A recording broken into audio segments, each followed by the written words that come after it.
चलो अब आगे चलते हैं। उस दिन हम लोग पढ़ चुके थे पूर्ण संख्याओं के बारे में, हमको जानना था। इसके आगे सम संख्या, विषम संख्या, भाज्य, अभाज्य, ये सारी चीज़ें हम लोग पढ़ चुके थे, ठीक है ना। आज हम लोग स्टार्ट करते हैं पूर्ण संख्या से।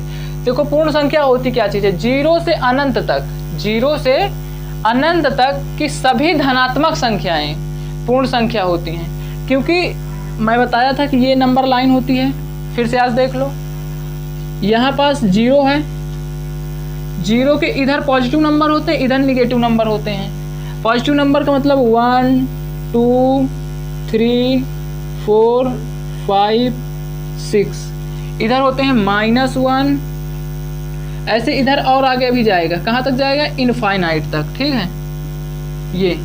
और इधर -1 -2 -3 -4 -5, और ये आगे बढ़ता हुआ कहाँ तक जाएगा, माइनस इनफाइनाइट तक, सॉरी माइनस इनफाइनाइट तक, ओके। अब देखो पूर्ण संख्याएं होती क्या है, पूर्ण संख्याएं ये जीरो से इधर जितनी भी नंबर्स होते हैं वो सारे नंबर्स क्या होते हैं, पूर्ण संख्याएं होती है, ठीक है।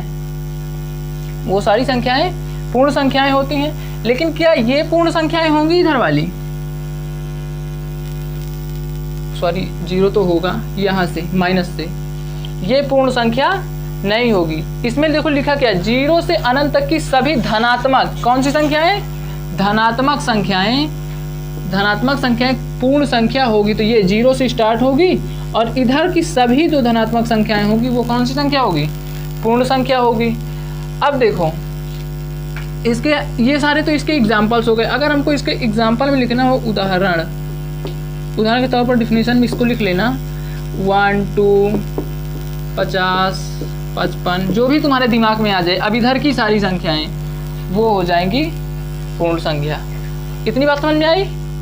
अब आगे चलते हैं परिमेय संख्या, वो सॉरी अपरिमेय संख्या और परिमेय संख्या दोनों हैं। तो ये आगे चलते हैं परिमेय संख्या, ठीक है। देखो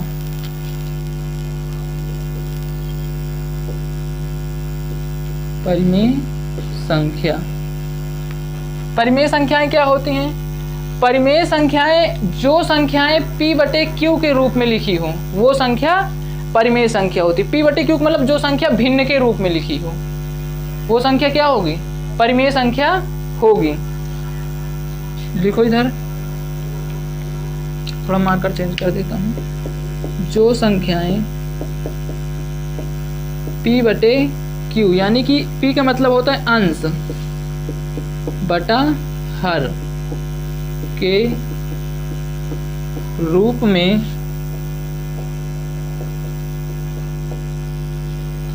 लिखी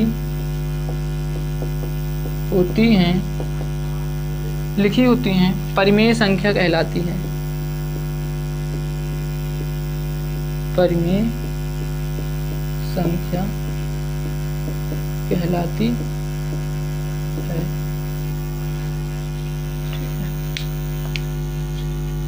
इसका उदाहरण लिख लो,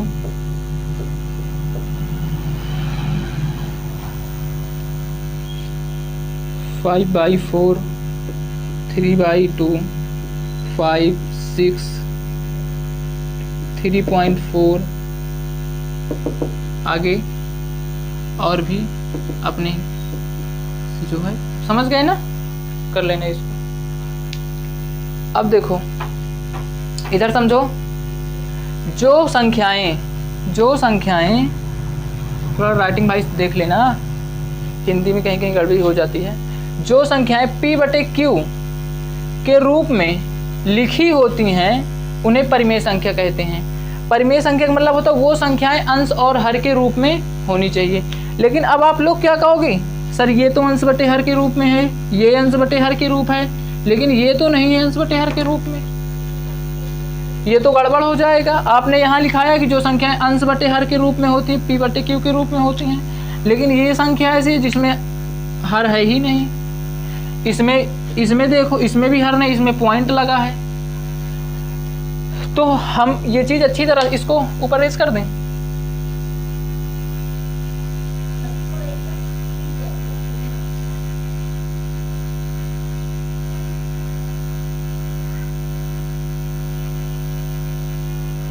इधर देखो, अब हम तुम लोगों को बताए थे कि जैसे ये कोई भी नंबर लिखा है, कोई भी नंबर हो, उसके नीचे हम बटा लगा के 1 लगा सकते हैं। क्यों? क्योंकि ये 1 का कोई मतलब नहीं होता है, इसका मतलब होता है भाग। अगर हम 1 से 5 में भाग देंगे तो 1 पंचे 5, देखो फिर ये शेष 0 आकर फिर से ही 5 आएगा। हम किसी भी संख्या के नीचे किसी भी संख्या को अगर 1 से भाग देंगे तो वो संख्या उतनी ही होगी, संख्या पर कोई प्रभाव नहीं पड़ेगा। लेकिन अगर इसके नीचे हम 5 के बटे में 1 लिख दिए तो ये परिमेय संख्या बन जाएगी। तो किसी भी संख्या के नीचे 1 लगा दो, वो संख्या परिमेय संख्या बन जाएगी। लेकिन एक बात का हमेशा ध्यान होना चाहिए, संख्या ऐसी हो जैसे ये अंडर रूट में कोई संख्या ना हो, पाई परिमेय संख्या नहीं होती है। अभी इसको अपरिमेय संख्या में तुम लोग पढ़ा रहा हूँ। अब देखो आगे एक मैंने एग्जांपल ये दिया 3.4 का, नेक्स्ट एग्जांपल है 3.4। अब इसमें देखो कह दो सर ये तो परिमेय, इसमें तो हम 1 लगा सकते हैं, लेकिन इसमें तो हम पॉइंट आ गया है।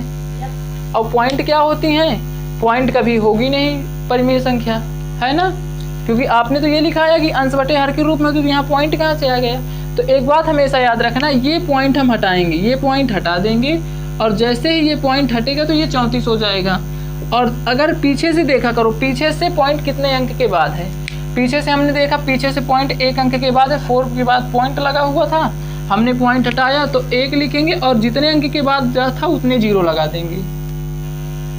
तो अब ये परिमेय संख्या के रूप में बन गई p बटे q के रूप में, तो ये p बटे q के रूप में होती हैं। ठीक है, अब चलो आगे चलते और एक दो एग्जांपल ले लेते हैं। जैसे हमने लिख दिया यहाँ पास 5.325, इतनी बड़ी हमने संख्या लिख दिया। अब हमने कहा ये परिमेय संख्या है, तो आपने तुरंत बोल दिया कि सर अभी तो आप बता रहे थे p बटे q के रूप में है, लेकिन ये तो p बटे q के रूप में है ही नहीं।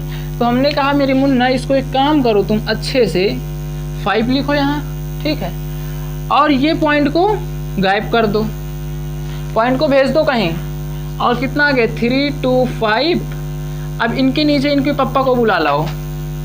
इनके पापा कौन है? इनके पापा कह रहे हैं बेटा हम तुम्हारे नीचे आ रहे हैं। कितने अंक हैं? 1 2 3, 1 2 3। ये परिमेय संख्या के रूप में बन गई। ठीक, नोट करना है, नोट कर लो तुरंत।